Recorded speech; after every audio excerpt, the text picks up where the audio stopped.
আদেশ করুন ঝাড়ানা। এ কি করেছো আমার রাজ্যের হাল? আমার রান্না করা বিরিয়ানি খেয়ে তুমি করেছো কি বেহাল? এখন কি আমি ঘুম থেকে উঠে খাবো তোমাদের মাল?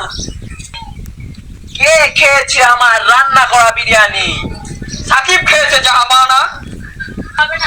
বন্দি করো সাকিবকে। পারবো না মহারাজ। কেন পারবে না? কেন পারবে না? আমি কি তোমাকে বেতন দিয়ে রাখিনি? না না, পারবো না আমি মহারাজ বন্দি করে আনতে।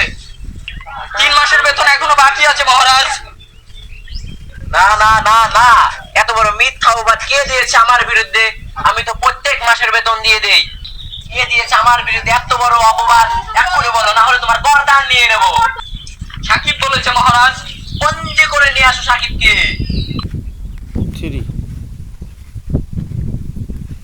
প্রহরী, বন্দি করে নিয়ে আসো সাকিবকে। জি হুজুর।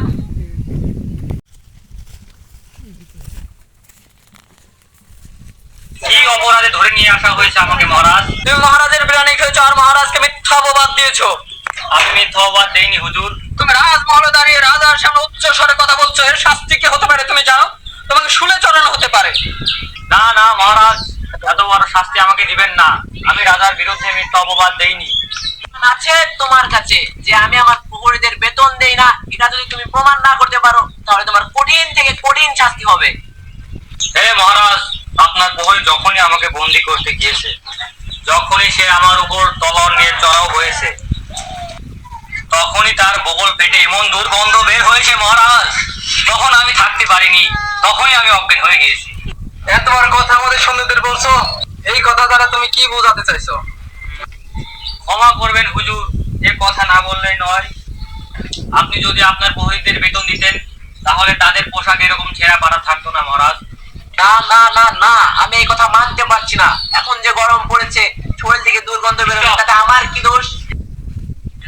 এই গরমের কারণে আমার রাতে দুই চিপা ঘেমে যাচ্ছে, তাই আমি রাজা মলম ব্যবহার করছি।